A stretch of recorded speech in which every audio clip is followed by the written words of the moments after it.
truth uncensored. My whole network viral. 12 and a half get you a quarterback. I got them shits flying like spirals. I like my truth uncensored.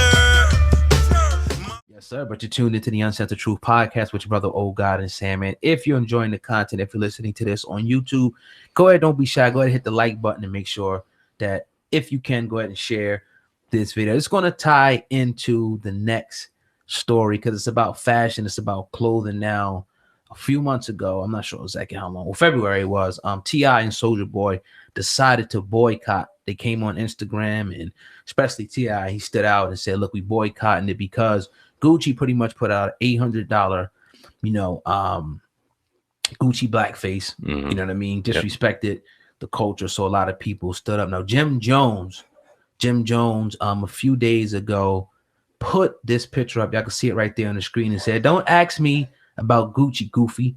When DAP starts selling 2DDs instead of 2GGs, I will stop rocking it. But until then, eat your heart out. Any rappers have issues with that. I'm never hard to find. Amen. And you can see the rest he puts, on there. So, again, not that he's dissing anybody. He didn't call anybody's name out. But what do you think about this? Because we had a lot of conversations about this. Right. The Gucci, I mean, probably at least 5 or 6 of them on the podcast. And what are your initial thoughts when you see this? When you see Jim Jones is pretty much disrespect anybody who was talking about boycotting Gucci for them putting out the blackface apparel? All right, here's my thoughts on people wearing Gucci now.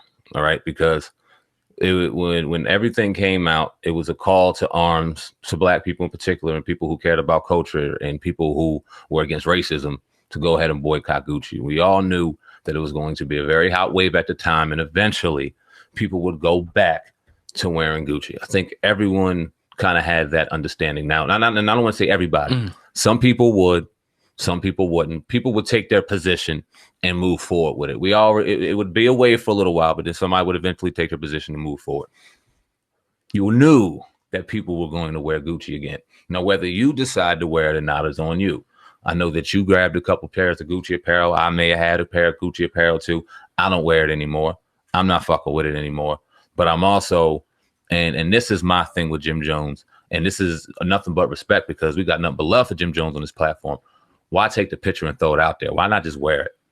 Why make a statement behind it as opposed to just, because I don't think anybody would have said shit. Well, 50 Cent was another guy. This is one of the theories. Remember, 50 Cent was one guy who came out and was burning Gucci. Right. And they've been going back and forth for the last few months. So maybe he said if anybody got a problem with it, maybe, shot at 50. Maybe, possibly. I don't think T.I. none of them cats, but possibly a shot, at what 50's going on. And that's a good question. Why come out and put the statement up, and said I'm gonna still keep rocking Gucci? Like, I don't know why people do stuff like that, man. It's silly to me. What's your thoughts on it? I mean, what's your thoughts on people wearing Gucci now? What's your thoughts on the boycott? What's your thoughts on all that? And I agree. Like I said, I agree with the people who say, look, we're not going to rock it. Right. But I understand that you're going to have the people who not going to care, who still going to rock it, but that's one thing. But when you see people that come up on the internet and say, look, I'm rocking it. Fuck you. Fuck what you think. You know what I mean? I'm in the city. Come see me. I think you put out a message, that's counterproductive. And that's just me. You know what I'm saying? Because again, it almost goes without saying, like, you almost condone what this company did. Like, you still going to wear. I don't care what they did with the blackface stuff. I'm gonna still wear this shit. But he said he wore it for comfort. He was saying until this person gets the right size. It's a lot of clothes you can get. It's a lot of, obviously we know Gucci's nice. Some of it's comfortable. The shoes, I don't think it's comfortable at all. It's way better comfortable.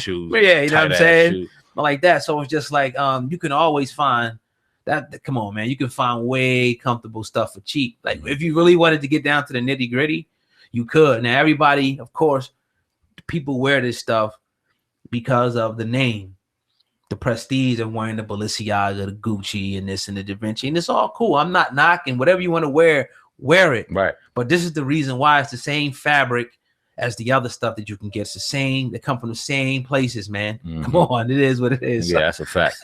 I mean, but certain things look nicer than others, and I understand fashion and things like that, but I tend to look at, and as much as I love my rappers, I love my entertainers, I respect everything they do.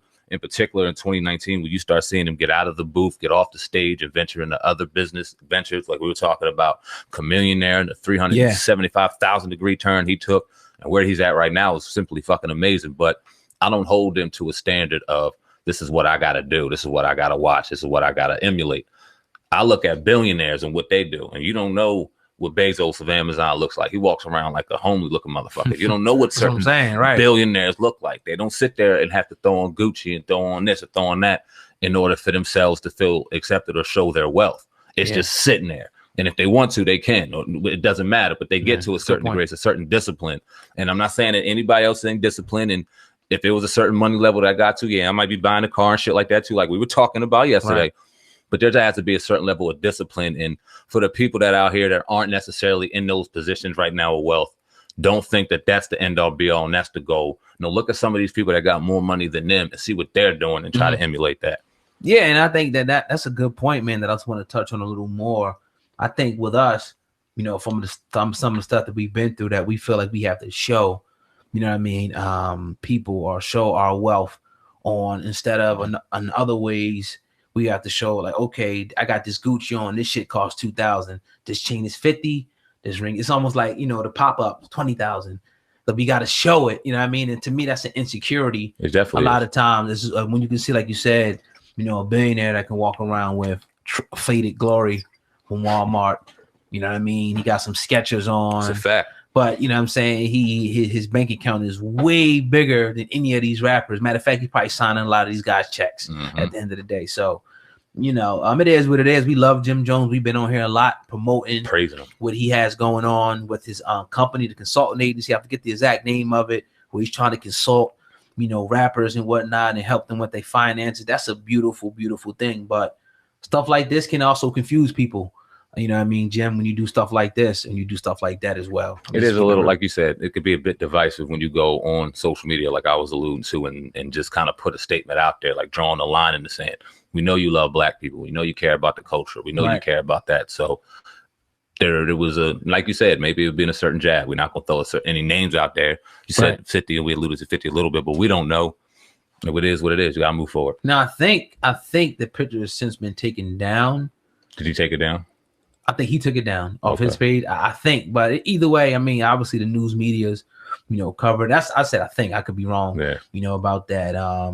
You know, obviously when you put something out there, like we talked about this before, somebody put something out, they want that reaction, because why would you do it? You know what I mean? So none of these people doing it are dumb. Right. They're like, damn, why are they thinking like that? They know good goddamn well the reaction they're about to receive. Right. That's why they did it. Yeah.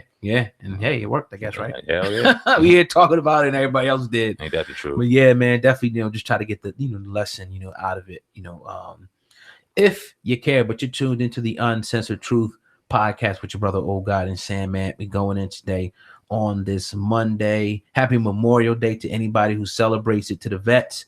You know, our grandfather was a vet, you know what I mean, that fought, you know, for the country and whatnot. So salute to them, you know, who fought for all the right reasons. I'll say that. Yeah, you know, indeed. I mean, we always celebrate a Memorial Day in our household. Always chill, got together as a family, right? And really just bonded. And it's going to be a lot of people out here, especially on social media, that say just salute the veterans that serve a country that don't care about them. You're going to see a lot of that. Yeah. But our grandfather was prideful. He learned a lot of different, very, very important trades. He was a marksman. He was a sharpshooter. He eventually worked for the Bureau of Engraving and Printing. He had a lot of honor that he held that came behind the military. So although it may not be our cup of tea, we definitely respect those who served. Facts. In particular, our ancestors who served. And today's your day. God bless you. Yeah, definitely. But Sam, man, I know you did a story on the 50 Cent, Jimmy Henchman, that whole saga. Now, did the feds release a statement? Yeah, well, this shit's crazy. So it was yesterday morning. Apparently, I guess the feds got in touch with TMZ. Wow. And they were saying that the whole situation involving 50 Cent, Jimmy Henchman, and him telling, because any video we do in the comment section, we always hear 50's a rat, 50's a rat, 50's a rat. Yeah. And it was involving this situation. Well, they were saying that the documents were fabricated. It never happened. 50 never snitched. And TMZ got a hold of that. Now, if I'm not mistaken, just as it's off the cuff, Jimmy Henchman is facing 2 life sentences, if I'm not mistaken. Yeah. One of those being for 50 Cent's affiliate who was murdered. What was his name? Let me see. Lodi. Okay. Yeah. Okay. Lodi Mack. Okay. Yeah, he killed Lodi Mack. He's being convicted of killing Lodi Mack. That was 50 Cent's boy. And obviously the correlation, everyone was speculating that 50 Cent threw some paperwork out. And then the feds told TMZ that this did not happen. Now, I played an